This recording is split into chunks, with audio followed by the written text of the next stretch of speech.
A very warm welcome to everyone for this latest iteration of the ORF series called Neighbourhood Scope, where we look at the region with experts.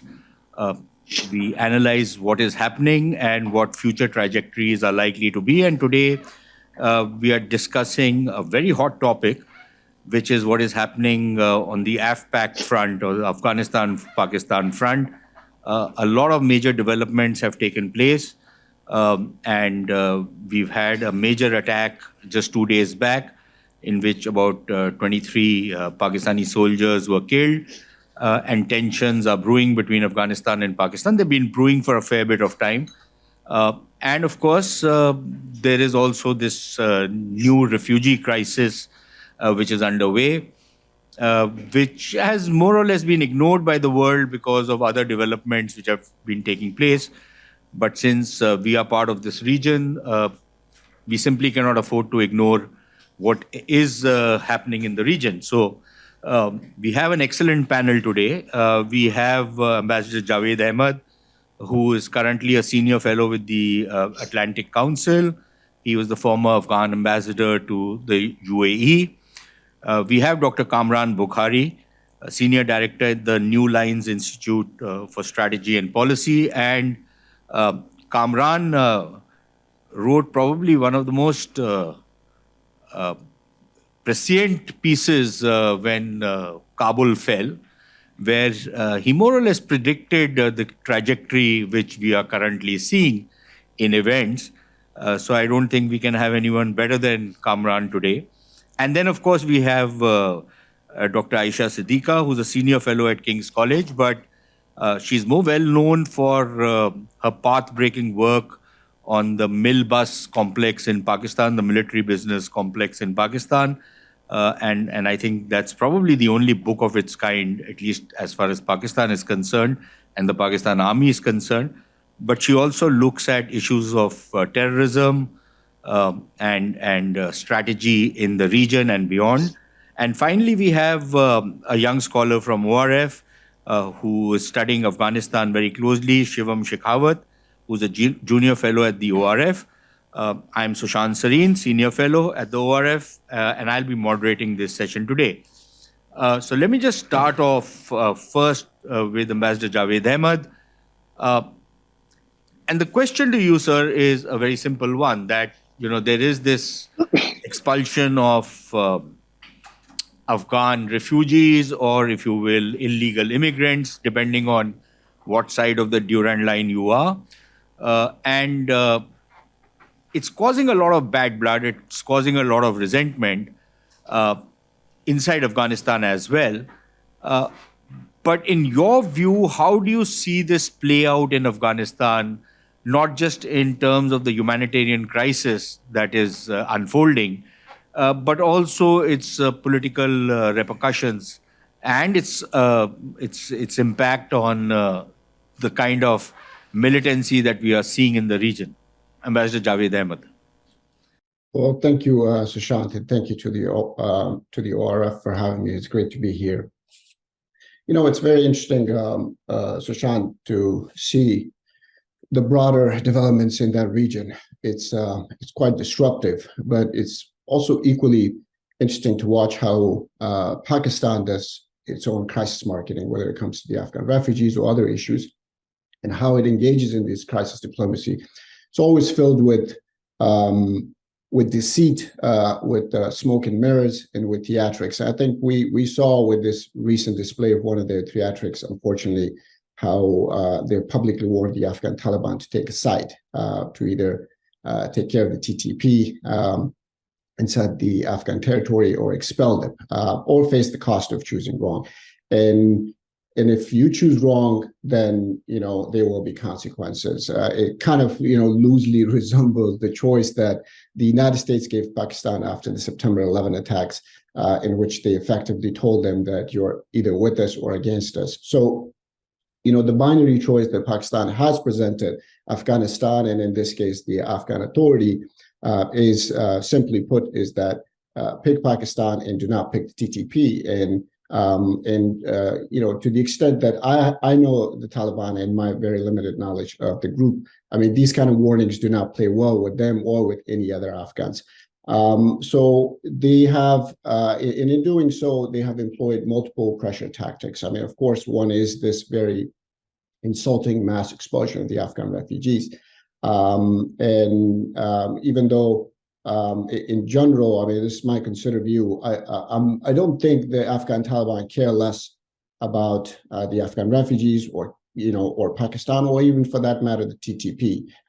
They do have preferences, both in terms of their current engagement, but also their past engagements, which for now, tilts in favor of ensuring that the Afghan Taliban or the Taliban government's relationship with its previous partners, the TTP, for example, remains stable, and most importantly, that it remains predictable, because they could manage the Afghan refugee crisis, they could manage the Afghan humanitarian crisis on the ground, but if they are starting to or begin to fight or open a different kind of front inside Afghanistan, in which they start to fight or engage in skirmishes against the TTP or their allied forces and other tactical collaborators, then it's going to be a major headache for them. But from the Taliban's point of view, Sushant, the TTP is by and large Pakistan's internal problem. It's Pakistan's political problem. It's Pakistan's management or mismanagement problem. And in some ways, it's also Pakistan's operational problem that carry increased risk of high casualty urban warfare should it gets out of control. And in this internal mismanagement problem, let's also not forget that Pakistan's relationship with the TTP predates the Afghan Taliban's own relationship with the group. The TTP is a problem that was created through a collusion between the Pakistani state and the Pakistani mullahs. And so if you're looking for any future solution beyond the Afghan Taliban to this very problem, I think it will also require some kind of a collusion or some kind of an understanding between the Pakistani state and the Pakistani mullahs within Pakistan, not in Afghanistan. Yes, there's a long frontier between the two countries, the Durand Line that provides the TTP and other groups advantages in terms of movement, which is really difficult to control. We consistently faced the same problem under the previous Afghan government at a time when Pakistan was constantly regenerating the Taliban's fighting forces, and they were supplying them at a record pace. So today, for example, if Pakistan believes that Taliban are allowing the TTP to cross into Pakistan, then why aren't the Pakistani border forces stopping them? They have already said multiple times that they have fenced the border 90% and 95%.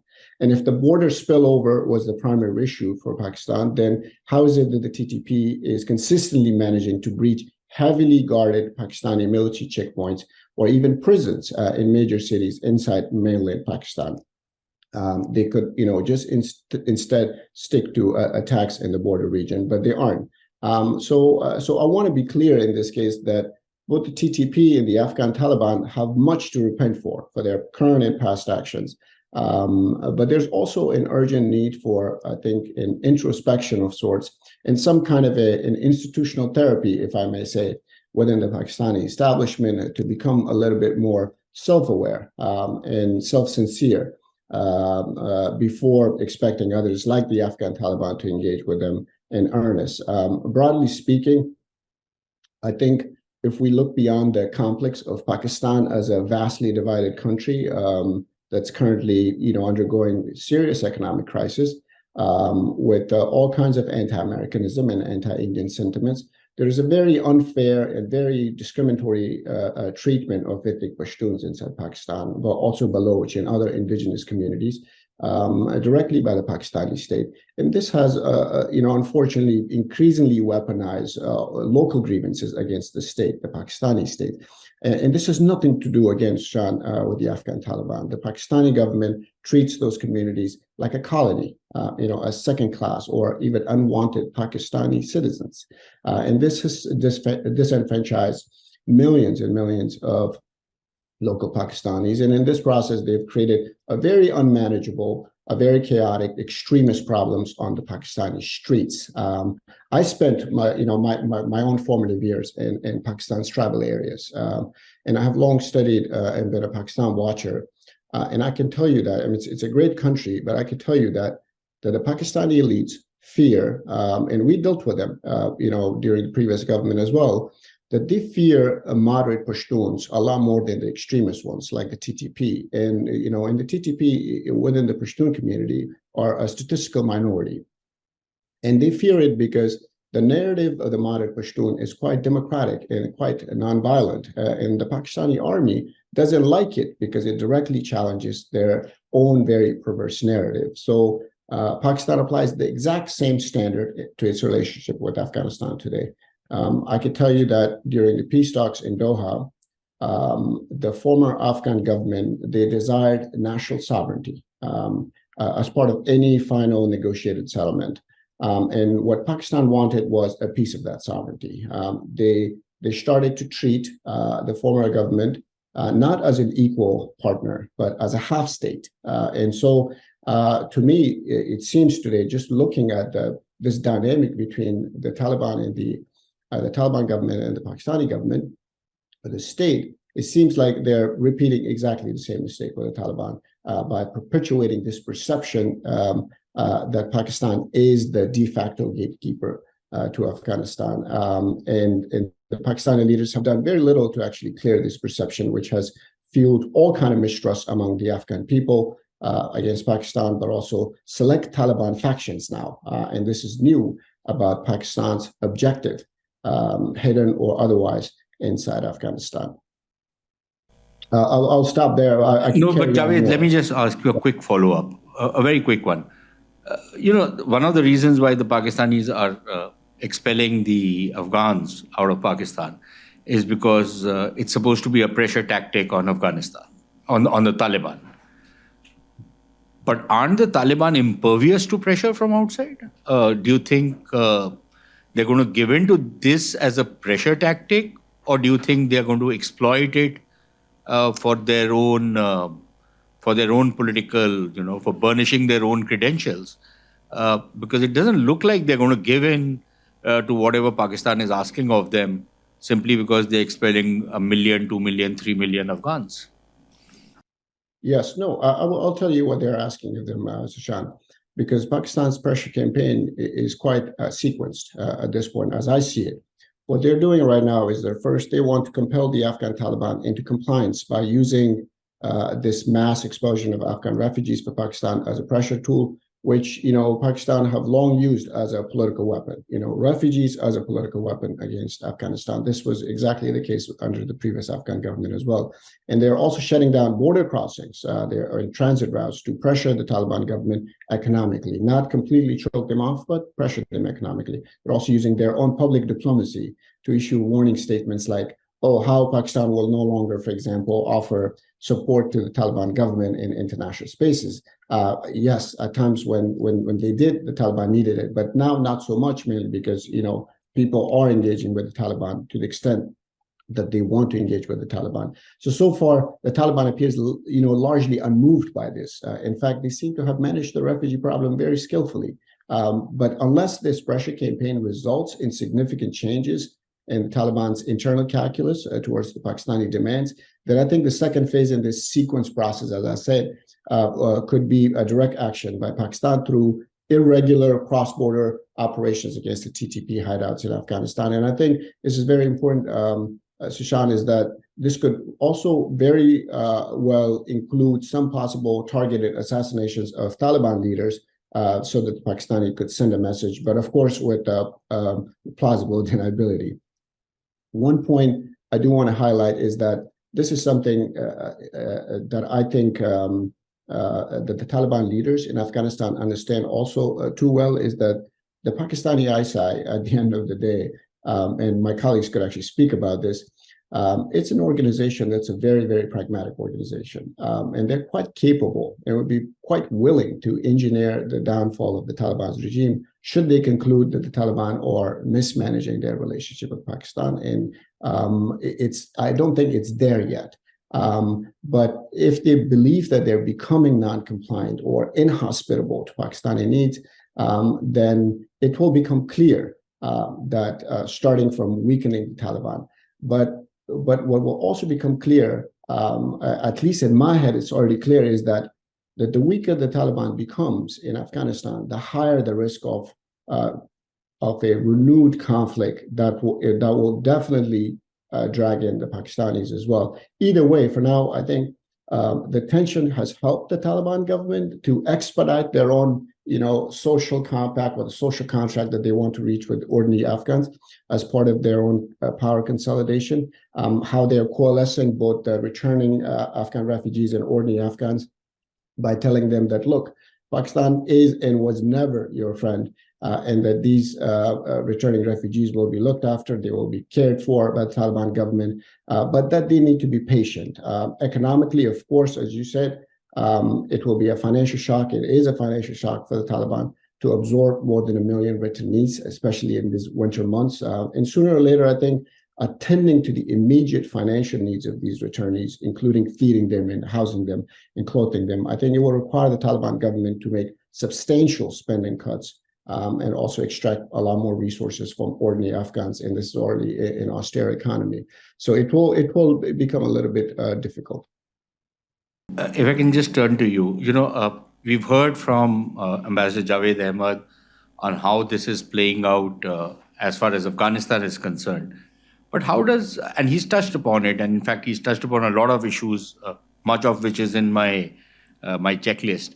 But how is this playing out in the Pashtun areas of Pakistan? In the sense, is it finding some kind of a resonance? Is there some kind of a resentment which is brewing because of the treatment of the Afghans, or is it that it's okay, it's fine, it's par for the course? And then in the Punjab, from whatever we can make out sitting in Delhi, the sentiment is very anti-Pashtun or very anti-Afghan.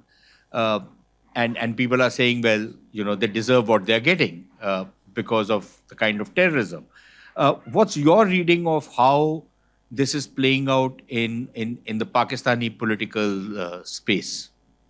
See, gradual narrative has been built, and I'm not saying that this is something which has happened right away, but this is something which had been happening over years. I mean, during Ashraf Ghani's government, the perception was that most of the attacks that happen in Pakistan are done by Afghans, by the Pashtun. So there was this resentment which was coming in, and far more has been built on that. See, I see there is an internal side, and of course, the Pashtuns are very unhappy with the treatment. The Pashtun nationalists are very unhappy. But let's also not forget that the religious right, for example, the Jamaat-e-Ulama Islam Fazlur Rahman, who also have a share in the votes in Balochistan, in the Pashtun part of Balochistan, and in Khyber Pakhtunkhwa province. They are very much part of, and with the government on this policy. I think what the other thing is that, the more attacks happen, it does tend to, the Afghans are definitely, the Pashtuns are definitely unhappy. They're not at all happy with the treatment which was given to, the sudden eviction of Afghan migrants in Pakistan.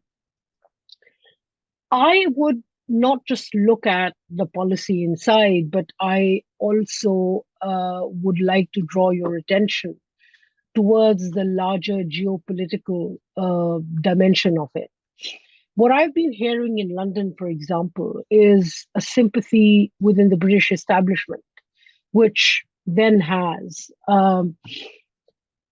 connection with the American establishment, of a greater concern setting in, and There have even been a chatter of limited attack. So the new change of command in Pakistan, the army chief, is very unhappy with TTP consistently attacking Pakistan. I see Ambassador Javed's point on why nothing is getting stopped, and this is a question one also asks sitting in Pakistan or outside Pakistan, but looking at the country that while all the Pashtun immigrants were sent back on the pretext that evicting them is going to stop attacks in Pakistan. This has not happened, and so what Pakistan is doing is not looking at TTP, its kind of ability to penetrate, the Pakistani side, have people there, and they are hitting hard targets, by the way, which is a matter of concern. Now, what I found very interesting was that yesterday, Pakistan's Balochistan's information minister, who happens to be a Pashtun as well, and very close to the establishment, made a very interesting point. I mean, he said that United States should be given allowed basing facility for drones so they can help Pakistan. And this is a statement which was made, as Asim Munir visits Washington. Now, what is Aisha, also happening? if I can just interrupt, he made that statement. Yeah. Within minutes, he deleted the tweet.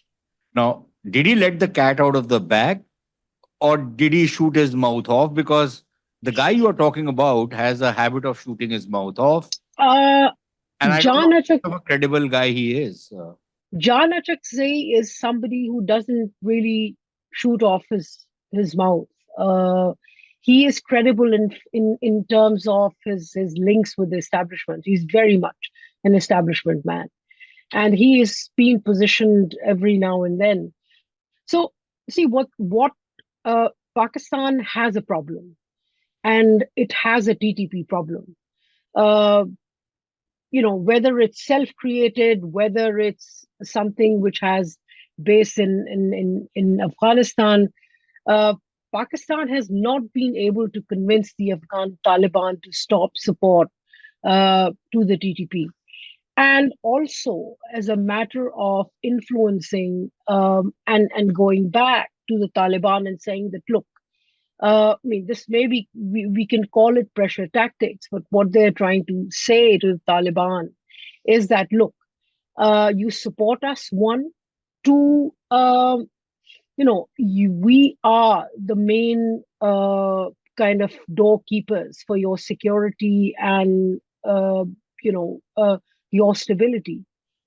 And what Pakistan definitely wants to do is to catch up on the larger sense of insecurity that is present in the Western capitals regarding Taliban action and the presence of other, militant groups, Al-Qaeda, ISIS, etc.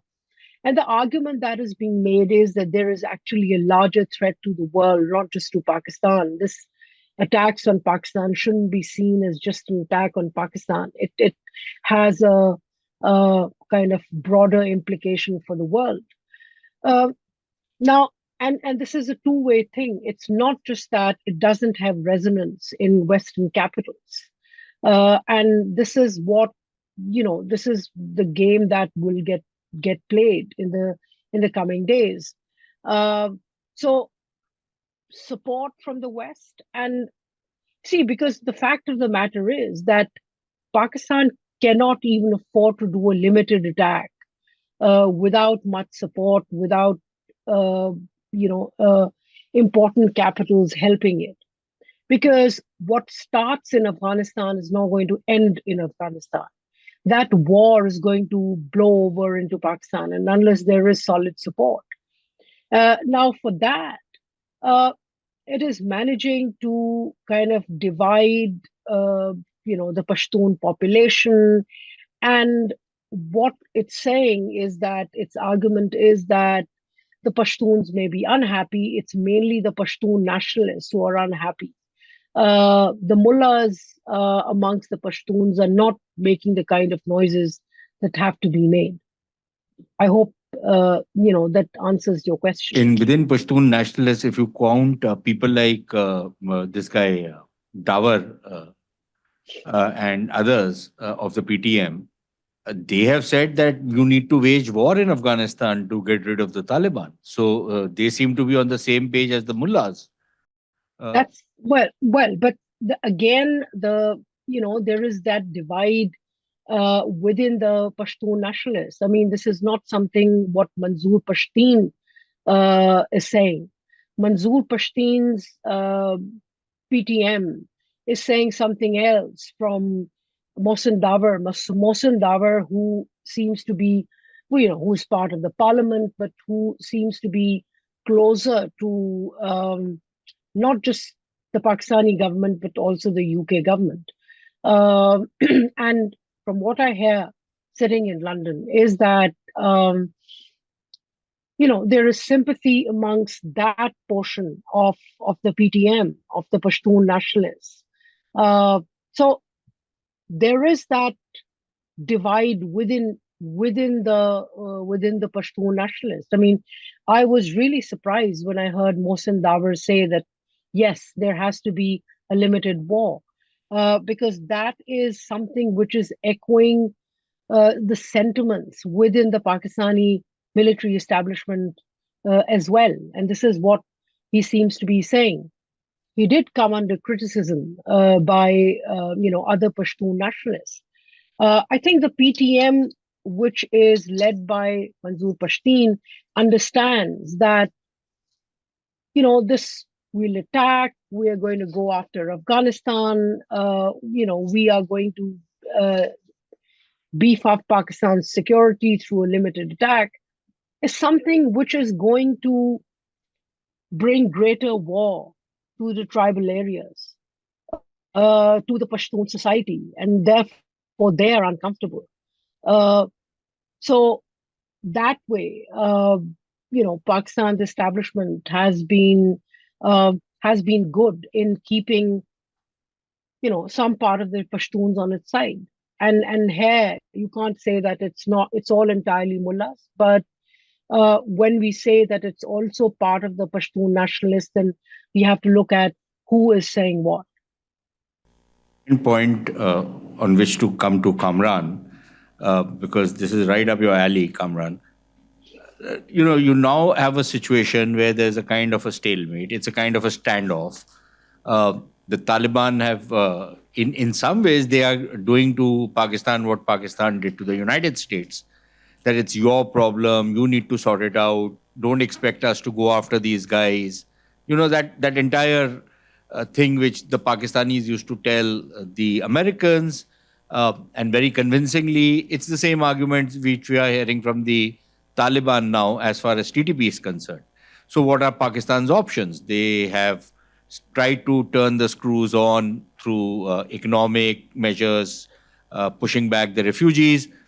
But now increasingly after this attack in this place, Daraban, if I pronounce it correctly, there is a lot of talk that there will be retaliation and there will be some kind of kinetic action.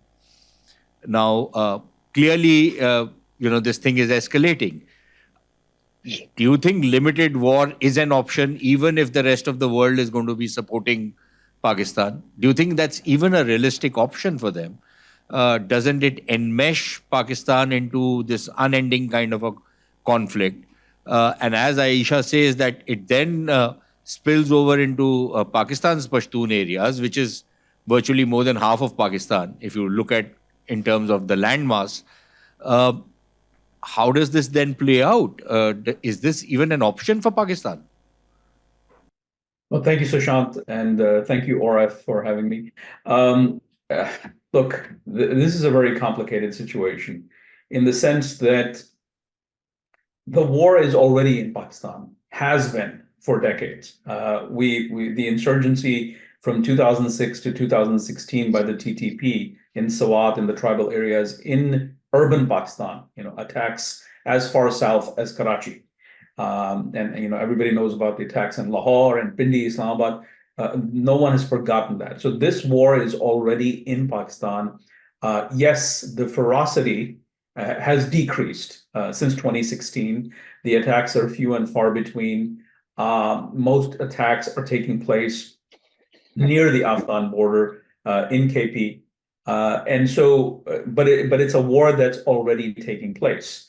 So I don't think, to answer your question, I don't think it'll solve anything. I don't think there is a quick solution to this.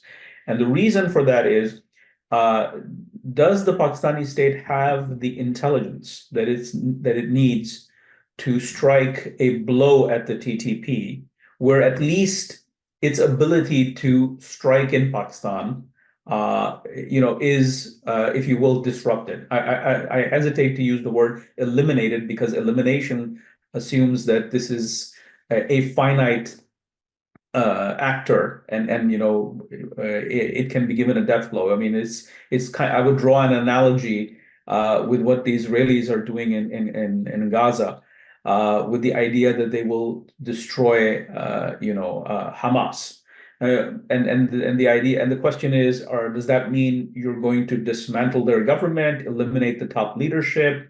Because the Hamas is a social movement. Now, apply that same logic to Afghanistan and Pakistan. The TTP seems to be, I mean, by all accounts, a movement that's pretty large in the sense that it has deep roots inside Pakistan. I mean, one of the things, and I wrote about this back in the day when the Pakistanis would tell the Americans, "This is your problem. People aren't coming from our side to your side and staging those attacks." The reality is somewhere in the middle. So you can't just say, "Oh, if we go in into whatever Eastern Afghanistan hideouts or sanctuaries or facilities, we do kinetic operations there," that would eliminate the problem. That would disrupt it, but it doesn't eliminate it, because you don't have the intelligence where these people are.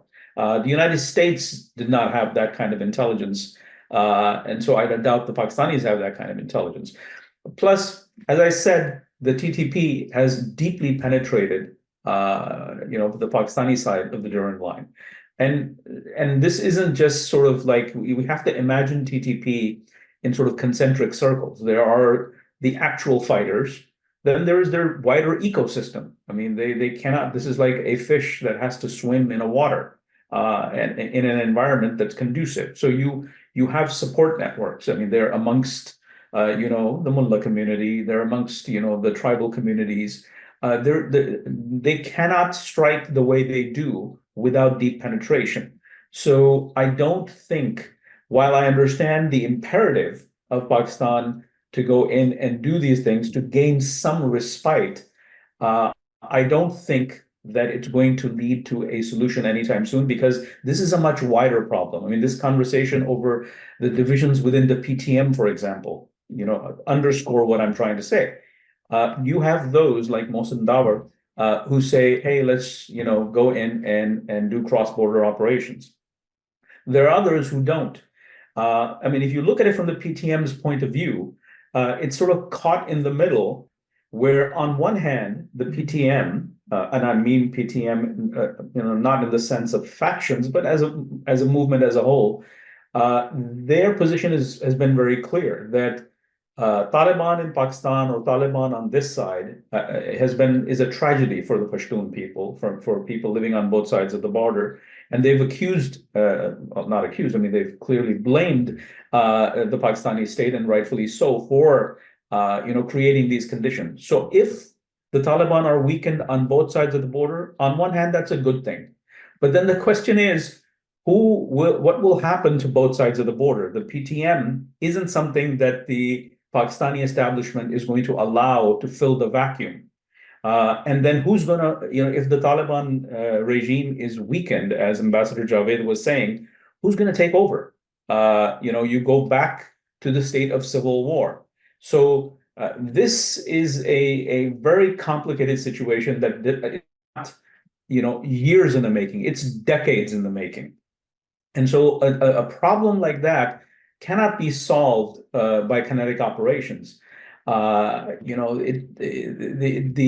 as for the spillover is already there, which is why we have this situation to begin with. And I just want to add one more point before I conclude my thoughts. Look, if you see it from the Taliban's point of view, the Afghan Taliban point of view, they cannot keep their emirate inside Afghanistan while there is a competing model of governance inside Pakistan, the Islamic Republic model, and vice versa. The Islamic Republic cannot be at peace with an Afghanistan that is ruled by the Taliban, because these are two competing models, and therefore it's in the interest of the Afghan Taliban to have strategic depth inside Pakistan. And they need sort of a de facto mini emirate that the TTP can create, or at least extract in the formerly tribal areas that are now part of KP. So this is a strategic problem as well for both the Pakistanis and the Afghan Taliban. So I don't see this problem going away anytime soon.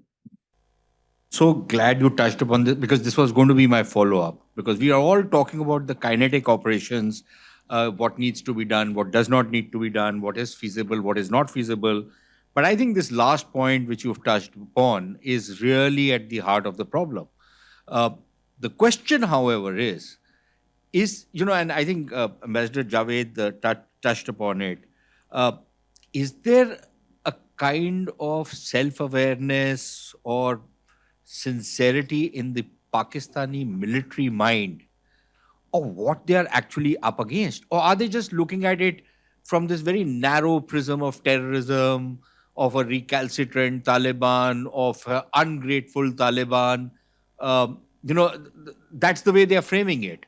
But are they actually trying to see it in the way you've just put it? Is there any kind of awareness of what kind of a millenarian challenge this is turning out to be as far as Pakistan's existence is concerned? So that's an excellent question, Sushant. So yes and no. Yes, in the sense that in any organization, if you will, change in perspective comes at the top first. So because they are the ones who are making the strategic decisions, and this isn't just the Pakistani military or the Pakistani intelligence complex, there is an understanding, and we see evidence of that. For example, even former Chief of the Army Staff, General Bajwa, weeks, perhaps a couple of months before the fall of Kabul, said that the Afghan Taliban and the Pakistani Taliban are two sides of the same coin. And I think that in that briefing, or in that, wherever that statement was made, I forget, I think the former Pakistani ISI chief, General Faiz, was there as well. So there is that understanding. And then you have the statement from the now former head of the Inner Services Public Relations Department, the ISPR, General Iftikhar Babar, that, and this was when, the whole Imran Khan crisis was going on, and he had a joint presser with, which was a rare thing for the head of the ISI, General Naveem Anjum, where he said that, and, quote, "Mazi ki galtiyon ko hum apne khoon se dho rahe hain," unquote. What that means is that I don't want to go into too many details, but it is an acknowledgement, at least it's evidence, that what we've done in the past is coming back to haunt us. Now, obviously, they don't want to go into too many details. So the question is now, how do you solve it? That part, I seriously doubt that they've figured it out. Then there is also the issue of how far deep does this understanding go within the services? And so there, it seems like there are those, and especially when you've pursued a policy over decades, that to change it takes time. And change then assumes that you know how to change it.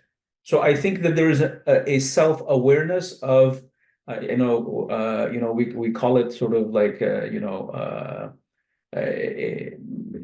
is this sort of rude awakening, if you will, that's been going on for some time amongst the elite.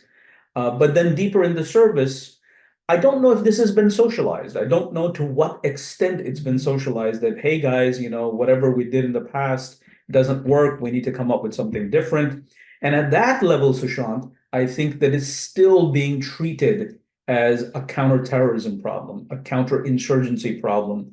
And they take comfort from the fact that, look, the counterinsurgency, counter-jihadist campaign that we started in 2009 in Sawat, and then which was spread over several years into the former FATA, produced results. And the civilian political leadership did not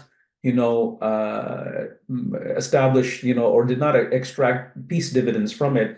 But we were able to control this problem, and therefore we will be able to control this problem. So there are these are two competing views within the establishment, and it's going to take time for that realization that's there at the top, and it's not really clear how much of a consensus it is at the top, to actually trickle down and become sort of an institutional view. Can I just add, Sushant? Yeah, sure. See, I think what's very interesting is that as Afghanistan becomes a bigger problem, we have two issues here. One is that while the new army management is changing and it's trying to do things and it's trying to bring its Afghanistan problem under control, the problem is that there's several ways of dealing with it. There is the social, there is the political, there is, of course, the military. Now, the problem with the military is that military men can only do things the military way. And so what they're looking at, what they're trying to do here is, looking at simply at kinetic operations. Because there is another problem, a kind of related problem, and that is the reputation of the new army chief. And the army chief is under pressure to kind of impress upon his own men, impress upon his institution that, yes, he can take hard decisions. Now, the problem is that there are costs of these hard decisions. And right now, one of the reasons which is stopping Pakistan from any kinetic operations is its lack of economic muscle. And that is one of the reasons, I believe that this is one of the things which will come under discussion during Asim Munir's visit to the US. I can tell you, and I would insist that there are people within the British establishment, there are people who believe that, yes, kinetic operation should happen. Now, within the US itself, US which is pulled out, that instability in Afghanistan and Pakistan comes at little cost. What Americans would be concerned about, however, is instability really growing in Pakistan. So, that would be a point of conversation while he's there in Washington. One other point is that, as all of this is happening, one of the interesting conversations that is happening within the military circles in Pakistan is that, look, we have always considered that the threat comes from the east, but actually the real threat is from the northwest. That's what Pakistan should protect itself against. East is now, India is now appearing to be, it's mentioned, but it's appearing to be less of an issue. And the focus is turning more towards Afghanistan. And this is not a conversation, but by the way, which started with Asim Munir's army. I heard it like years ago. So this is an argument which has been developing. So in some respects, the years of the war in Afghanistan caught up with the Pakistan army and made it look much more closely at what's happening and it's on the northwestern border, except that at this point in time, it has very little options. Glad that you brought that point up. It's very interesting because, in India, traditionally, um, at the strategic level, we've always seen the threat coming from the northwestern side as the real threat to India. And frankly, now that Pakistan is seeing it the same way, I think there's some kind of convergence taking place. Uh, but but more than 75 years back, Pakistan was part of India, and even then the threat was always from the northwest. I think the Pakistanis forgot their own history when they started, messing around in the northwest. But this is again an excellent time to come to you, Shivam, and ask you that, look, frankly speaking, we have suffered a lot at the hands of the Pakistanis. So there is a certain amount of smug satisfaction in India that the Pakistanis, it's just deserts, what's happening in Pakistan. Now, that's one way of looking at it. But if you take a much more strategic and a long-term view, then quite clearly there should be concern in India of what happens if this thing spirals out of control. If we have a situation where the entire region is destabilized, within the Indian establishment, is there any thinking on this, or is it that, okay, fine, it's their problem, what's happening to them, let it happen? The Pakistanis are going to suffer the consequences of their own actions. Good for them. At least this way, they don't mess around with us. But that, to my mind, is a very myopic way of looking at things, because ultimately, 10 years, 20 years down the line, it comes back at us.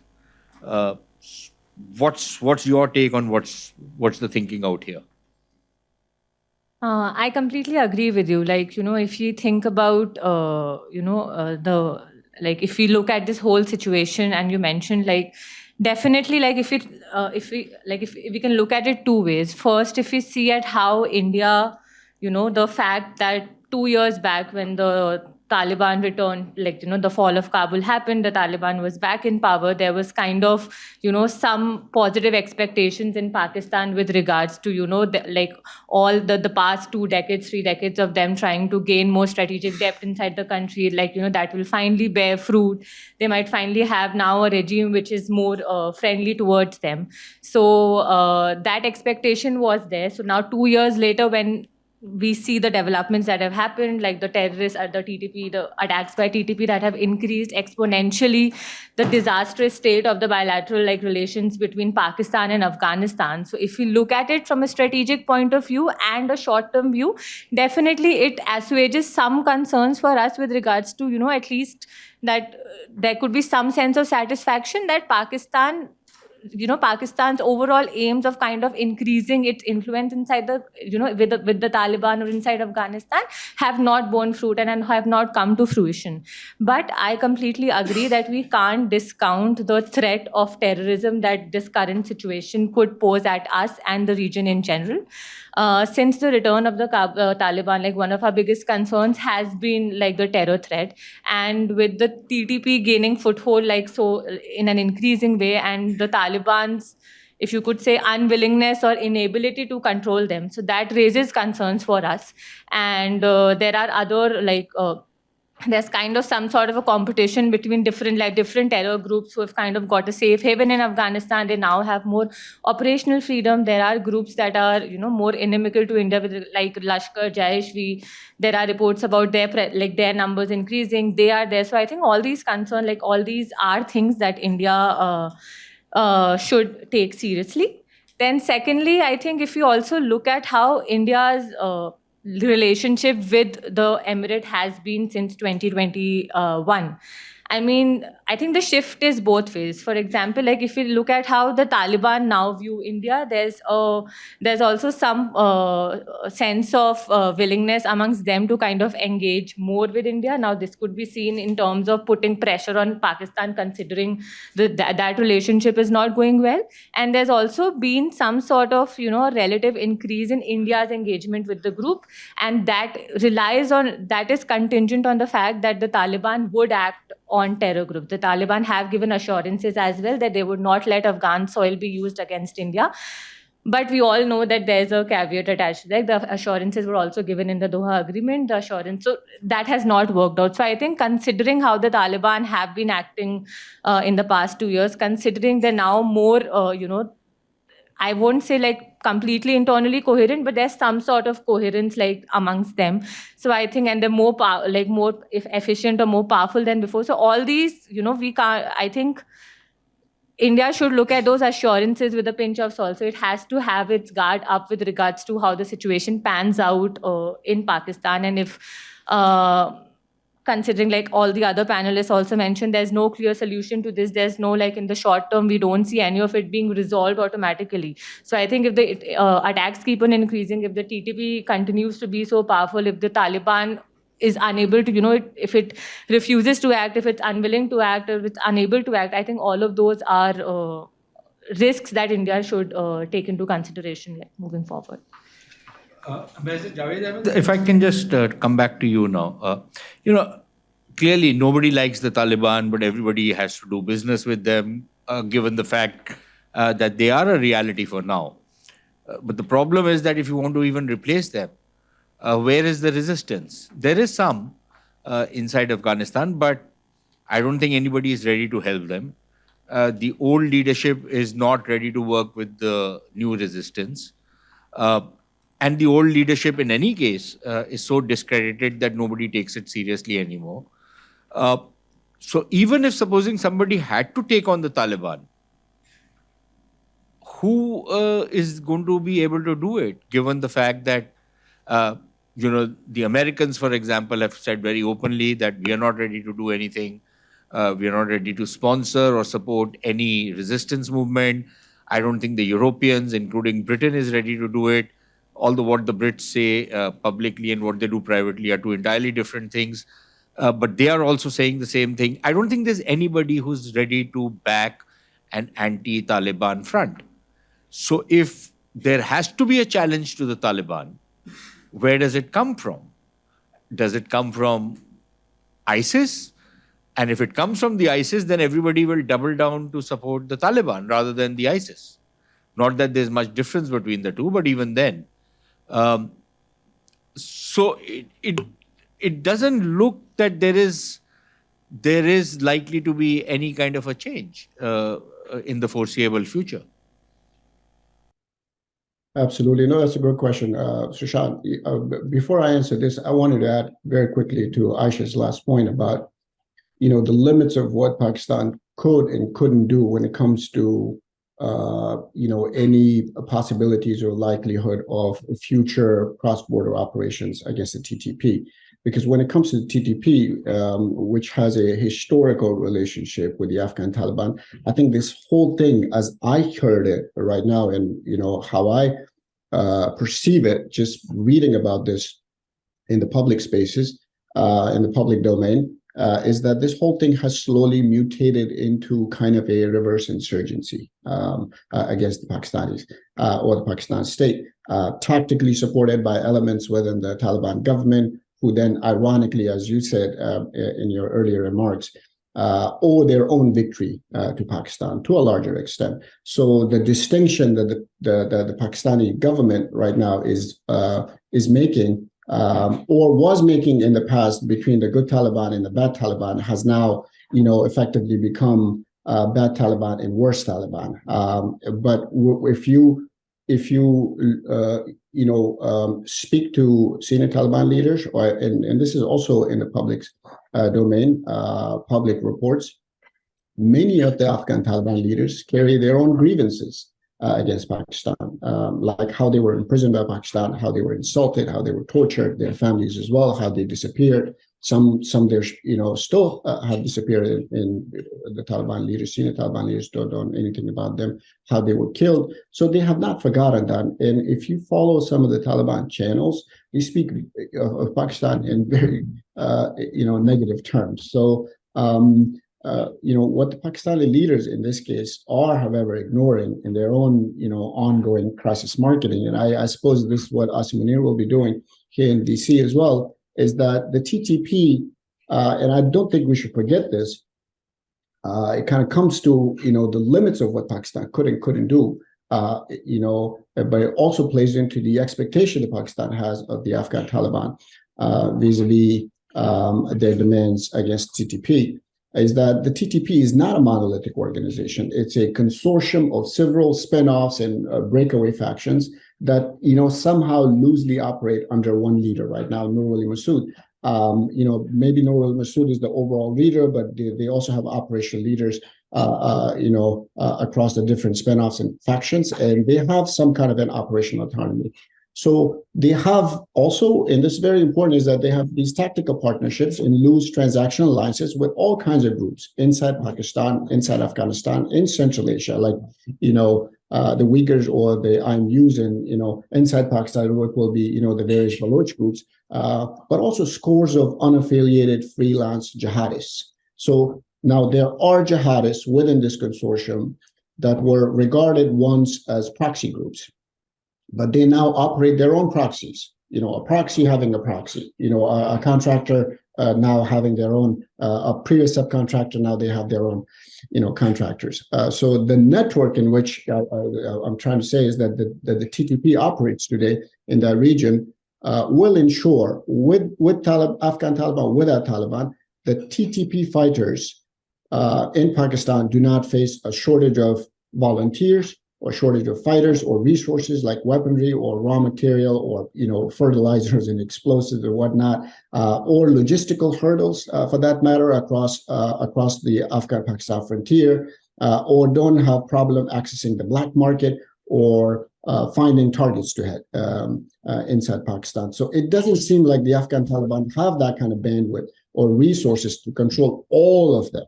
especially if none of these groups, be it TTP or others, pose any kind of direct threat at the moment to the Taliban government. Now, I want to come to your point about the resistance.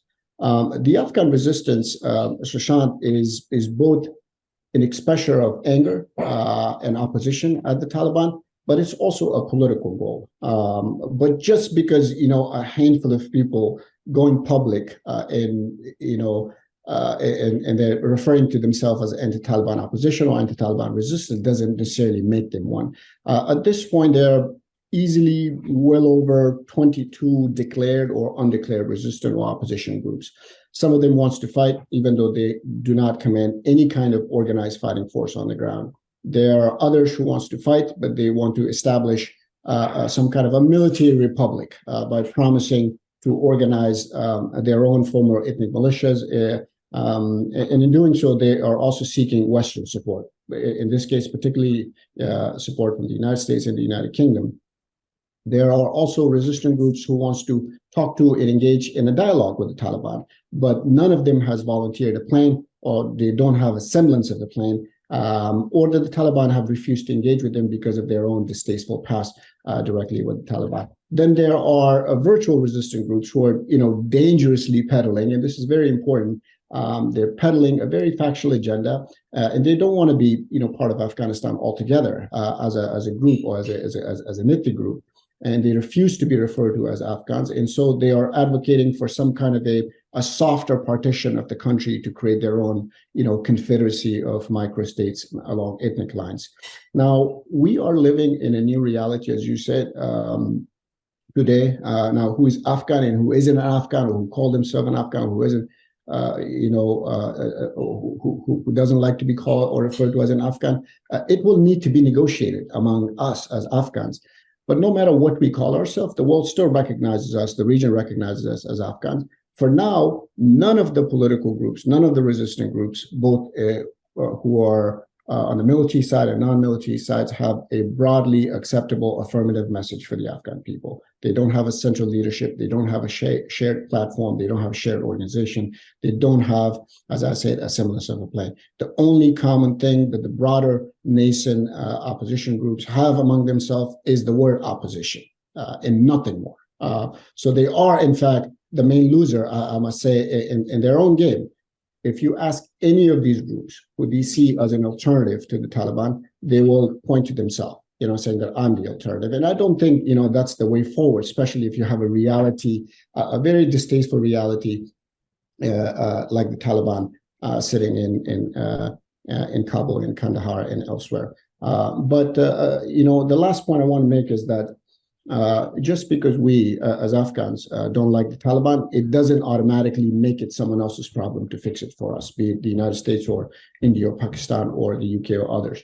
I think we've got to explore compromises and engage in hard trade-offs amongst ourselves at the local level. And at a minimum, I think any effective future or current anti-Taliban insurgency, a national one, truly a national one, would require two things. External support, which it could come from anywhere, and also sanctuary, which has to be regional for logistical purposes, basic logistical purposes. For now, both of them do not exist. In this process, the Taliban have increased their staying power, their tactical staying power, their military staying power, their political staying power, but also their religious staying power. And in this process, they've also alienated and removed competitions. They've used patronage as a tool. They have turned the word mujahid or the word Taliban into its own creed, its own race, its own ethnic group of sorts. So it's a currency. It sells across the board in that country. So this is our problem. And I think the last point I want to make is that yes, today the Taliban do not have legitimacy as a government because they have to earn it first from the Afghan people and then regionally and non-regionally. But who gives the resistant groups or opposition groups the legitimacy to fight? Have they conducted a kind of poll or a referendum or an election? So in this case, both of them don't have legitimacy. So ultimately, I think how I see it, and what needs to change in the future in terms of a viable alternative, should it emerge, is that in that case we adapt. And I think that will be the Afghan version of pragmatism, which on the non-Taliban side, which we haven't seen yet. Just the last question before we go in for a Q&A. Something which Aisha had spoken about when she said that there is a lot of concern that nobody in the West, for example, wants instability in Pakistan. But if there is instability in Afghanistan, then even if you don't want instability in Pakistan, it's going to happen. It's a given. It's the nature of the relationship. On the Pakistani side, increasingly what we are hearing is that the Pakistanis have more or less decided that they need to develop counter groups to the Taliban. That's the old game is back in play. And now they are apparently contacting some of the old and traditional leaders in Afghanistan, some of them who've gone outside Afghanistan in Turkey and other places. They're trying to reorganize these guys. They are at least in some contact with them. But regardless of whether they bring those guys in, regardless of what Javed Ahmed says that, this is our problem, it isn't just an Afghan problem anymore. It's a Pakistani problem just as much. And even when it was an Afghan problem, and Pakistanis used to advise their establishment that keep a hands-off approach from Afghanistan, it was dil hai ke manta nahi. The Pakistani establishment was forced to interfere in Afghanistan. Now even more so. So whichever way you look at it, this arc of instability is only going to grow wider and wider, because to save instability in Pakistan, Pakistan will sponsor instability in Afghanistan, which will come back to haunt Pakistan. How do you square this circle? Sushant, you just put your finger on the problem. If we look at what the history of the Pakistani behavior has been, there was a time that the western periphery of Pakistan, particularly the Pashtun areas and Afghanistan, was a bastion of left-wing nationalism. And in order to undermine that, and the whole notion of Pashtunistan and all that, the Pakistani state for decades backed Islamist actors. And now you have sort of a really complicated picture, as Ambassador Javed has explained, where there are too many factions now. So it would be ironic if this is happening, and to what extent I don't know, that if Islamabad is contacting the very people that they dislodge from power, it's ironic to say the least. It reminds me of sort of another Middle Eastern analogy, the Saudi management of Yemen, and how the Saudis played off different factions, and going, swinging ideologically in different directions over a period of time, to now where Yemen has become this catastrophic situation for the Saudis. It's become a direct national security threat because there is no center of gravity, and the only group there is a pro-Iranian group that is now challenging not just the Saudis, but the entire U.S. strategy for the region. So if the question is, okay, if you defeat the Taliban or weaken the Taliban, the country is already a strategic vacuum. In fact, you could say that there are parts of Western Pakistan that are a strategic vacuum where the writ of the state is not there. So if you do that, then it's easy to collapse as the regimes or political dispensations and orders, however fragile or strong they are. The United States learned that lesson very painfully in both Iraq and Afghanistan. It's easy to topple. Regime collapse is easy. You never get to change. I know the phrase regime change is used often, but you never really change anything. You collapse an existing order, and then you try to put Humpty Dumpty back together, and it doesn't work.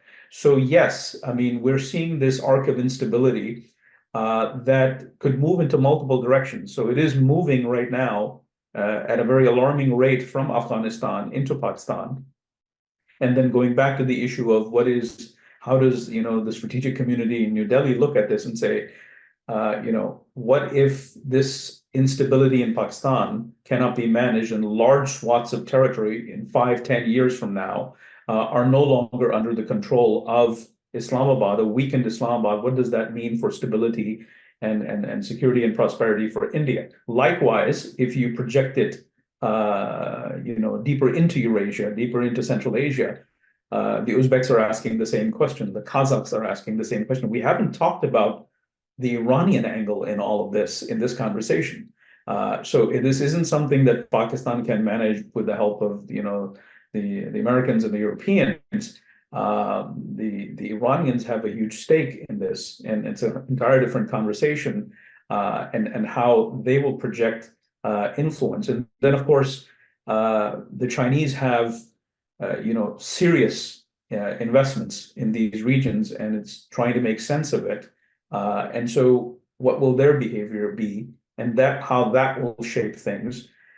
So this requires statesmanship. This requires statesmanship from the Pakistani side, from the Afghan side, both Taliban, non-Taliban, and then the broader international community. So I think that we're looking at something that will be with us for another generation at least, in terms of the criticality of this geopolitical dynamic in Southwest Asia. Can I add, Sushant, something? Go ahead. See, I'll kind of start with where Kamran has ended, that this is a generational problem that we're looking at. Definitely. I mean, I don't see within the Pakistani leadership, there are two problems here. One, it also kind of sits in with the larger civil-military problem in Pakistan. The civil-military imbalance means that the political leadership, whatever the political leadership, is not going to have much weight to bear on the Afghan problem. And I don't see the military leadership having the kind of tenacity, the intellectual wherewithal to deal with the Afghan problem. So therefore, yes, it is going to be a generational problem and how you deal with it. Now, What I also see is two dimensions that I would like to draw your attention. One is that there is going to be instability, but this is going to be what Pakistan will then, the military will aim at, is make it, keep it a manageable instability. It will beef up, its kinetic operations in the tribal areas on its end, strengthen its defenses, and try to ensure that doesn't get damaged to that extent. Very quickly, somebody had mentioned, I think while there may be a benefit to the other groups, they're also keeping a very tight loop, tight control of the other groups, the Jaish and the Lashkar, etc. And it would not be in Pakistan's benefit to, at this point, let the other groups in Punjab, definitely in Punjab, to kind of benefit from what's happening in Afghanistan and the religious groupings that are happening there. One final point, I think, which we haven't touched upon at all, is that I would also like to bring into focus the larger global geopolitics that's happening. And while there may be sympathy, while in the United States, and they will look at seeing that Pakistan doesn't become highly unstable, and that is also the game which Rawalpindi will be playing in the coming generational war that it's looking at. But I think the important thing is that this instability kind of also feeds into the larger global geopolitics. I mean, if this region Afghanistan remains unstable, despite that, China has kind of started what I call, an overt transactional relationship with the Taliban, a limited transactional relationship with the Taliban. Instability in Afghanistan does make it almost impossible for any other country to, really explore and expand its influence or even the transactional relationship with Afghanistan. And I think while looking at what's happening in Pakistan's neighborhood, while yes, all the attention does go towards Pakistan, let's also not forget and not ignore entirely that this larger instability does benefit, in the and figure out in the larger scheme of things. I assure you, I wish I had about another 5 hours. We could have discussed all these issues, and I trust me when I tell you, China, Iran, Central Asia, they were all very much on the agenda. But we always have limited time. But let me just go in for a Q&A. We have about 15-20 minutes. I see you, General Saab. So I think we'll take a question at a time so that you can just identify yourself and whom you want to put the question to. Let's keep it nice and fast. General Mehta, please. Yeah. Thank you for that excellent overview. My question is to Ambassador Javed. The question may sound paradoxical, and it goes something like this. Given the history of instability, turmoil, and violence in Afghanistan, isn't Taliban the best thing that has happened to it? And given the fact that today's discussion has revolved around the fact that no state actor or non-state actor or group of non-state actors can dislodge the Taliban, isn't there a case to support the Taliban? And a minor added question is there a possibility of the Durand Line question being revived? Thank you. Javed, you can go ahead. Thank you to General Mehta. I'm not sure if they're the best thing that has happened to Afghanistan, but they are the product of that environment. There's no denying of that reality. And I think because they're a product of that environment, they are part of that country, that they're part of that, like that society. I think internally we have seen both now, but also in the 1990s when the Taliban were a regime and when they ruled, how they engage in a class conflict of sorts to acquire resources, to consolidate their power, to present themselves or position themselves as a vanguard of true Islamic leadership in Afghanistan, as a vanguard of political Islamism, and to effectively remove competitions and to engage in wholesale re-Islamization campaign, because they believe and they continue to believe today that Afghanistan and Afghans in particular as a population are not Muslim enough or not Islamic enough, and that they must re-Islamize. And I'm not sure if that plays well with the majority, the bulk of Afghans, who have a patience for these things. I mean, they would, they as a survivalist population, they would wait to see and test, how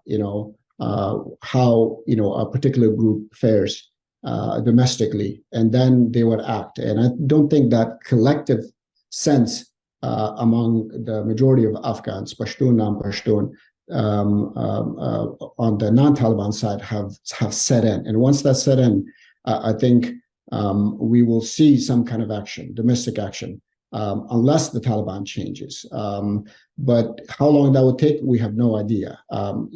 What kind of group or kind of groups that may emerge in the foreseeable future, it's also highly unlikely to predict in this case. But I think altogether, the Taliban will continue, and they will expedite their power consolidation through a mixture of their politics of vice and virtue, to rewards and punishment, through political alienation, and also through, as I said before, through selective patronage. That if you're one of us or you want to be part of one of us, then you have a share in that in their government, in their country now, so to speak. So, but in return, their televangelists have publicly declared to Afghans that they need to comply with two basic principles of the Taliban system: unconditional loyalty to the Taliban's emir, and that they also need to support the Taliban's emir own campaign to re-Islamize the Afghan society. And I think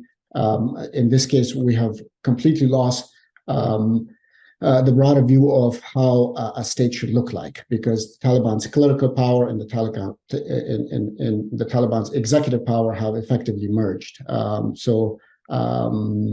But this is where we stand right now. On the Durand Line, I don't think the Afghans or the Taliban, for that matter, have anything to say about that, or can make an executive decision on that issue. This is an issue that belongs to the Afghan people, and ultimately, there will have to be some kind of a referendum on this issue,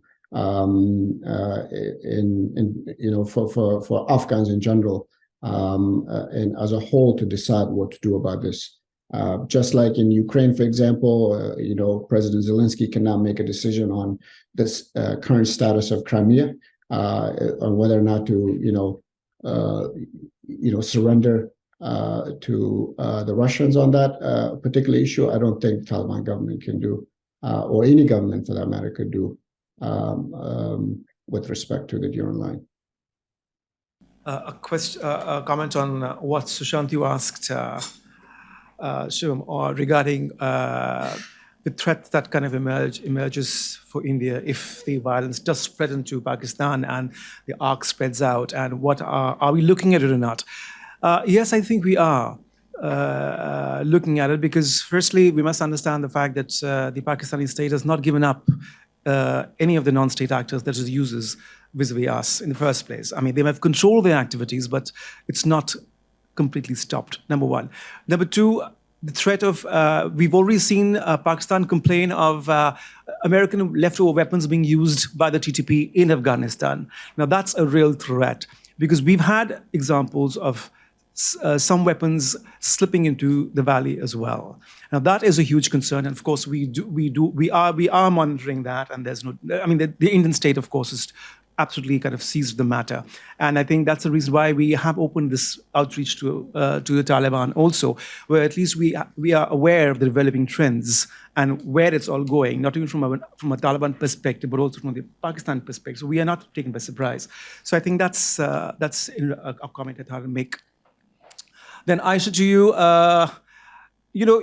you've kind of in your statements, you kind of said, yes, there is this call for a kinetic action where you've seen most of now talk about it. You have other people in Pakistan talk about it.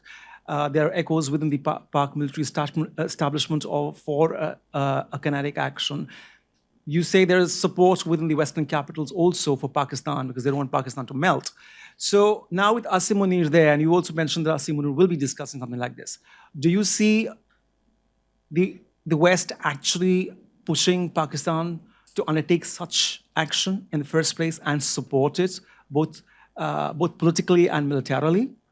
And thereafter, do we, following Asim Munir's visit to DC, do we see it as business as usual, or still some way to go ahead? All right. I really hope and pray that Asim Munir doesn't get tempted by the chatter in Western capitals about a limited attack. Because what's happening in Afghanistan with Taliban stability, and when I say stability, I qualify it. Stability means that their continued existence. So that kind of strengthens the other groups as well. And Taliban have not challenged the other groups. And the conversation in the Western capitals, and I can assure you that this is not a figment of my imagination, that's actually happening, that, there should be, some kind of limited attack, Pakistan. Now, and I really hope that Asim Munir doesn't get tempted into it. I mean, he cannot really carry out that attack unless Western doors for aid and military aid and support, returns in a big way, number one. Number two, unless Americans are back in Afghanistan, which I don't think that's likely to happen. But what's definitely, and I don't think that at this point in time, that, the way West looks at it is Pakistan is not seen as a country with right now prospects of stability. And I think they will live with that. But what they want Pakistan to do is take the burden of pushing the Taliban so that they don't become stable enough. And my argument here is that we cannot not look at it, is that to keep Afghanistan unstable enough through a limited war, which makes it very difficult for China and Russia and others to explore Afghanistan. So that cannot be counted out. Now, Asim Munir is gone, and this is what I call the introductory meeting in Washington. And it's not just that he had been wanting it, Washington has been wanting it too. I heard it sometimes in July, August. Americans here in the UK talking about visitors from the United States, talking about a desire to get Asim Munir to Washington. There might be some opening up. For instance, I can actually see that the possibility of Congress allowing Pakistan to buy weapons. Not any kind of aid, but allowing it to buy some limited weaponry. I mean, as long as Pakistan can afford it, it can buy it.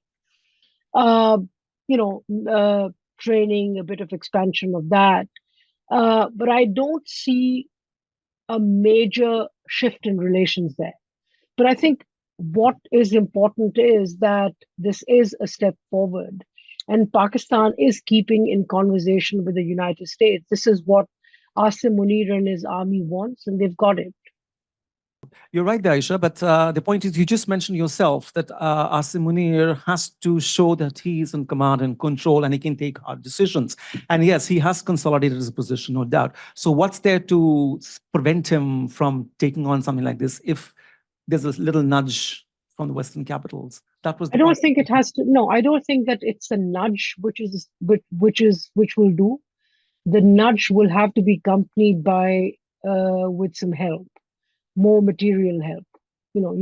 Pakistan can't do it without that. We're running out of time, so there are 4 people who want to ask questions. I'll take all of them. 5. Okay, quickly, very quick, sir. First, second, and then I'll just go. Please identify yourself and ask. My name is Debashish Mitra. I come from the east of India, from Bhubaneswar, so a little far from the Afghan border. But, the reason I am here and I wanted to ask this specific question, you brought this point out about multi-generational or whatever has been happening there. Now, research will tell you in history that this is a very old problem. From the 1860s onwards, it's been persisting. I think many of us across this table were very young, like the people out here, and have lost hair and has become grey in the Taliban, and this problem is still there. My simple question is that from India's point of view, a stable Pakistan, a prosperous Pakistan, a stable Afghanistan, a prosperous Afghanistan, and along with a stable India is really good for everybody in this region. Why can we look at this as an opportunity to actually look at a different focus? We have really good soft power influence with the Afghans. And that's a fact at the Afghan people-to-people level, which maybe Pakistan doesn't, as one example. So is there something that the Indian establishment and the Pakistan establishment, whatever track 2, 3, 4, 5, and the Afghans can get together and think about how do you move this into a positive frame so that this next generation who's coming after us doesn't have to deal with this problem again and again? The first question anybody can take later on, but I will have the final word on it because I have some views on it. Please, your question. For the opportunity. My name is Swati and I'm a student. My question is for Aisha ma'am. So this is about the refugee crisis. We've seen, especially in the region, that one of the main outcomes of a refugee crisis, especially during a military confrontation, is weaponization of those persecuted. So do you see the expelled Afghan migrants being used by, the TTP or the Afghan Taliban against Pakistan? And why isn't Pakistan using its own radical elements, which it has, propped up, people like Saad Rizvi, etc.? Yeah. Hello. This question is for Ambassador Javed. I am Colonel Tokus from the St. Joe's. I'm a senior research fellow there. This is regarding the Taliban 2.0. As what John Mehta very candidly brought out, that Taliban 2.0 seems to be more in control of what Afghanistan seems to be. Afghanistan, of course, is a very racially divided and ethnically divided country, but Taliban for the last about 2 years have been able to keep them at hold and get the comment and, of course, the governance moving. And we have seen, of course, the core religion, the regional powers also coming in way to ensure that Taliban is kept at its go. We have seen the Chinese helping and aiding Talibans to kind of continue their regime. Iranians, of course, giving them tacit support. And of course, Pakistan's on a tacit front, of course, yes, trying to support Taliban to continue with whatever they are. But of course, there are infighting that is already there brewing in Afghanistan. And of course, there are certain terrorist activities happening by Talibans to by support, tacit overt support and some covert support in Pakistan territory as well. What you think is the future for Pakistan? Do you think Pakistan has an ability to carry out an overt operations, an overt war in Afghanistan, which I think is highly unlikely because there are powers at play, which is China in one place, Iran at second place, and Middle East at third place, to ensure that Pakistan doesn't enter into Afghanistan to carry out any overt operations. Be it Munir, of course, Asif Munir, who's actually looking for doing it to ensure that he manages the populace and the military. Can you please very well. be brief? We are really run out of time. So that is what I want to know. That is possible that you think that Pakistan has the might and wherewithal to carry out its overt operations, not the covert overt operations. That is by the state instrument, not by non-state actors in Afghanistan. Yeah. Good evening, everyone. I'm Hannah Paul. I have a question for Ambassador Javed, sir. Sir, since the Afghan mission in India is being run by diplomats who represents the government of Islamic Republic of Afghanistan and not the Taliban, but they continue their consular service by engaging with the Taliban government in Kabul. So my question is, what if the Taliban pressurizes the diplomat to represent them? Will that force India to adopt a pro-engagement policy with Taliban to sustain their relations with Afghanistan? Mohammad Anas, I am from the media. My question is to Ms. Aisha Siddiqa. Ma'am, you mentioned about Jamaat-e-Ulama Fazl Islam's opposition to the TTP in Khyber Pakhtunkhwa especially. And that's why perhaps some of the leadership, some cadres from the leadership, they were killed some months back in suicidal acts of the TTP or perhaps Daesh. So, ma'am, do you think there is a ideological resistance to TTP within Pakhtuns of Pakistan? Like there is a counter narrative against them? Yeah, very quickly, weaponization of Afghan migrants. That may happen, they may select, but these people are effectively out of Pakistan. The TTP could use them. I mean, the possibility is always there. Now, groups like Saad Rizvi, by the way, are Barelvis, and they've traditionally not been into war fighting. Saad Rizvi and the TLP, that's Tehreek-e-Labbaik Pakistan, which is which has grown in its influence. It's more of a socio-political force rather than a military force. So I don't see that happening, and I don't see that considering the impact of FATF, Financial Action Task Force, and IMF. Pakistan is still engaged with it, and the leadership's primary kind of goal seems to be beefing up Pakistan's economy, and therefore I don't think that Pakistan is going back to its militancy strategy. So I don't think it'll be using either TLP or any group. And the other thing is, it doesn't have the potential to use it against Taliban there. I mean, this is not a force that can be diluted or responded to ideologically in this way. Coming to the question on JUIF, the ideological resistance, more than ideological resistance, it's also a matter of power resistance. There are different power groups. And JUIF's issue is that it has been always very close to the establishment. It also has, so it's not entirely against the Taliban. It's engaged with the Taliban, but it would also want to have a Sharia in KP and areas controlled by it. But provide something, a Sharia formula, which it then gets to control. So there I see less of ideological and more of a power struggle between the Taliban and the JUIF. If that answers your question.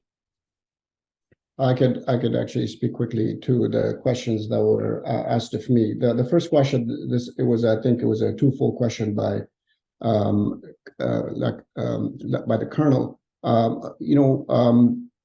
I think there is this toxic alchemy within Pakistan right now of both a very dangerous version of Pakistani nationalism. There is a growing anti-American sentiments, anti-Indian sentiments, and also a blend of these very far-right violent ideas with conviction among a broad spectrum of the Pakistani population, including their political and religious leaders, to defend at least part of the Taliban creed or part of the TTP race. And that's a problem. Now, the relationship between the Taliban, and this kind of goes to your point about as to how I potentially see things going forward, is the relationship between the Taliban government and Pakistan is not a relationship of equals because Pakistan still hasn't formally recognized them.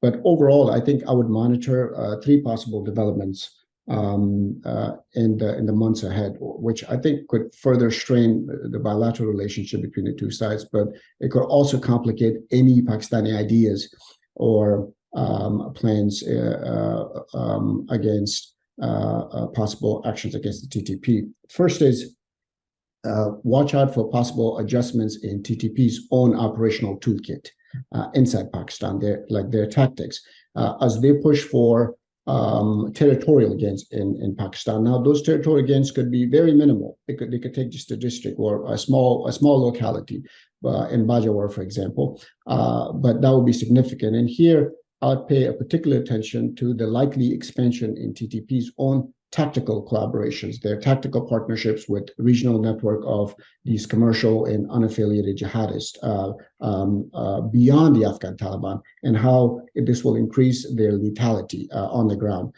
We also need to monitor the likely changes in TTP's operational fieldcraft, how their weapons arsenal will grow, how they pick targets, including those involving friends of Pakistan like the Chinese, how TTP's networks of facilitators will grow. And I think this is a very important point, because you may have noticed recently and in recent incidents how Pakistani authorities have come forth and they have acknowledged that the attackers in several of the recent incidents received help from elements within Pakistani security forces, so which I think speaks volumes of the TTP's very deep informant network within Pakistani security services, and it kind of begs also the question as to why elements within Pakistani security would do that and give them those kind of insights or allow them or facilitate them to identify key targets inside major cities, but also then target them. The second is, I think we need to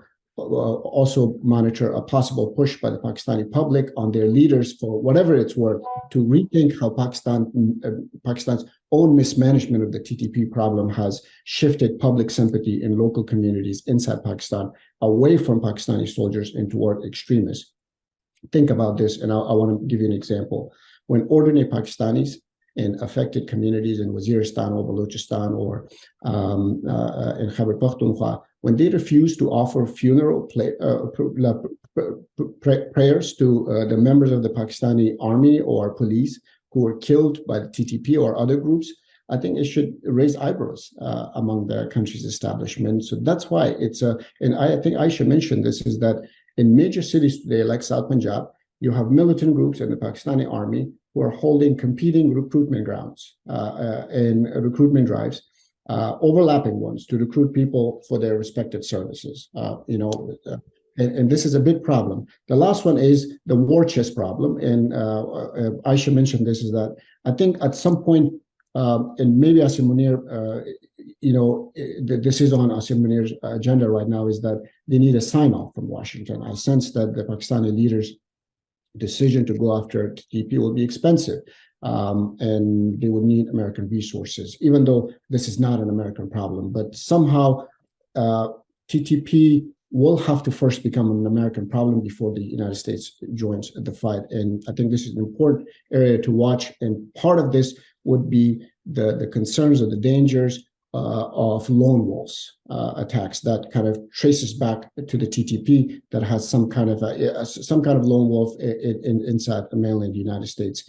And this is lone wolves are a responsibility of domestic law enforcement. But in this case, Asim Munir could actually play a very important role in kind of turning this into a counterintelligence issue that requires a direct bilateral intelligence cooperation between the two sides. Yes, sorry.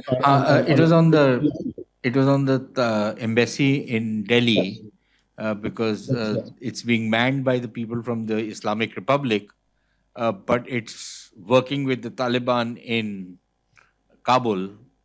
So how do they manage this whole affair? Yes, there's a hybrid version of normalization or an engagement that's happening across various embassies and consulates on the former Afghan side. Some governments have accepted charged their affairs, and some have accepted Taliban representatives at first and second secretary level, and they're there. And some have actually refused to do that. On India's side, of course, there's no formal recognition yet, but India has in fact, cautiously taken incremental steps to explore pathways to deal with Taliban themselves. They have a technical team on the ground. I know that the mission, the Afghan mission in Delhi, is still operational. It's definitely not at a scale it was before, but they don't play a facilitating role between the Indian government or the MEA and the Taliban Foreign Ministry in Kabul, because the MEA could actually do, or manage those relationships directly with the Taliban. And I think there was, to the extent that I know about this, is that there was an outreach from Kandahari Taliban, but also from the Kabul Taliban directly to the MEA or elements within the Indian government about engagement. So this is a pragmatic necessity, I must say, on part of India. I think this is good. This is some kind of a or a hybrid form of normalization between the two sides. It's not written in stone. I mean, if India could actually engage today, tomorrow it could take it back as faster. But since this is a necessity of the day, I think this is a good approach. Aisha, you had something to say? Just very quickly, some clarity.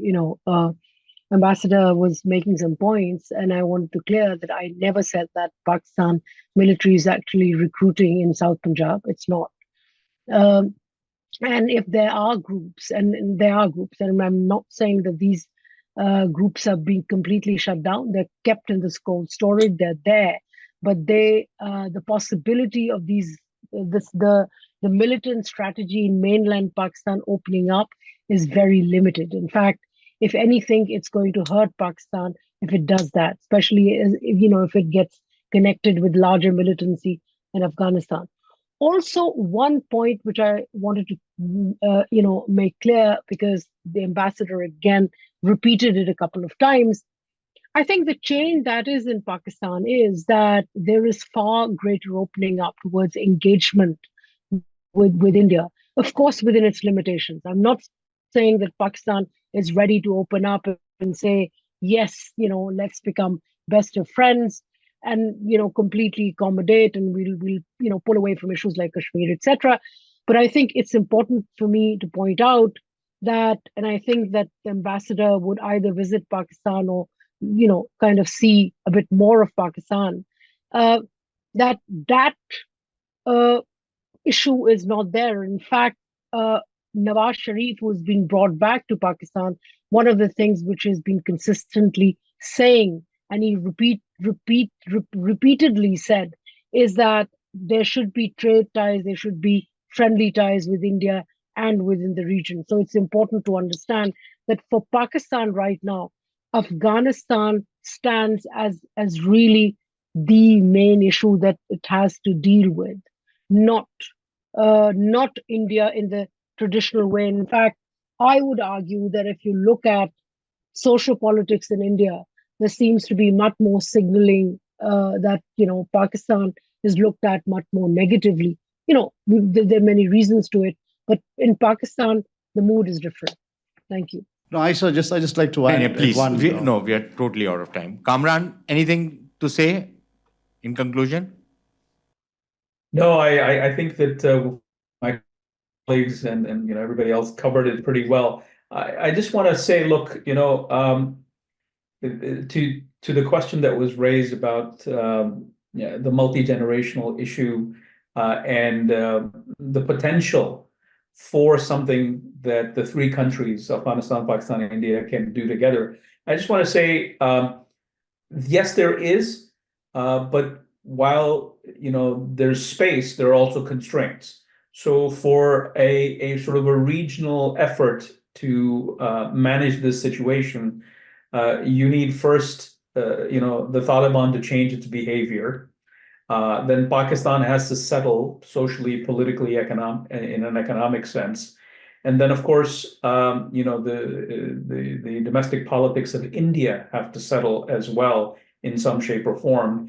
I think pragmatists in all three countries have to have a substantive upper hand in order to have that sort of regional effort to make sure that things don't get out of hand. I'm not saying though that this is a solution or that the problems will go away, but a management system is what I'm referring to. Thank you. You think Indian soft power can do with Taliban what everybody else's hard power failed to do?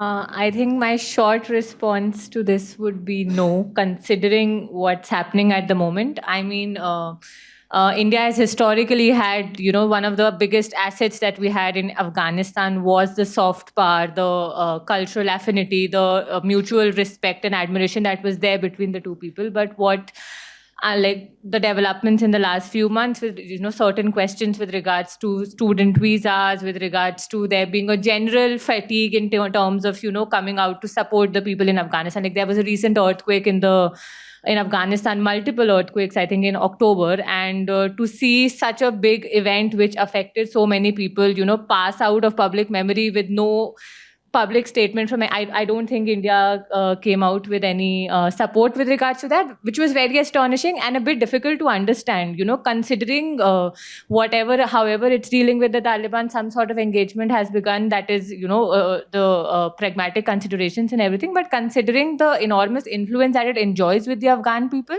and the dismal state that they are in right now, you would, it's just difficult to understand why is India not trying to kind of leverage more or maybe at least address some of the issues that could be taken into account like at present. So I don't think in the current situation that would be I'll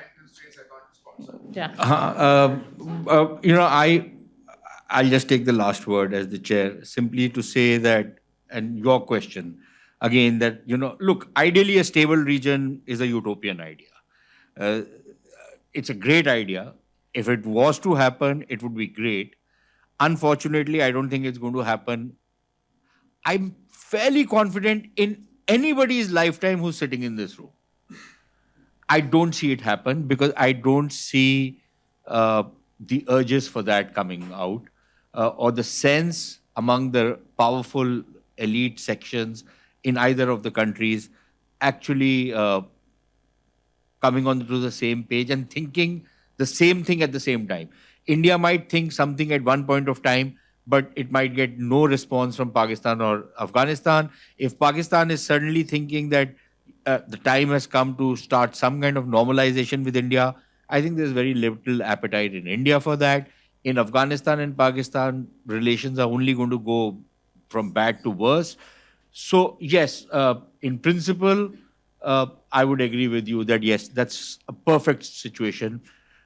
In practical terms, it's not going to happen.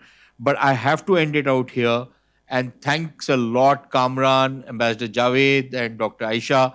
You've been a cracking panel, and most of all, thanks to my colleague Shivam and Aditya, who put together this entire thing in very short time. And of course, the patience of all of you who are here today to go through this. I could have gone through this for another 7, 8, 10 hours, maybe a couple of weeks, and not get bored of it, because that's what this issue is all about. But I'm sure we'll have all of you once again, because this problem is not going away. So there's always something to talk about in the future. Thanks a lot, guys. Thank you, everyone, for being part of this particular thing. Thanks.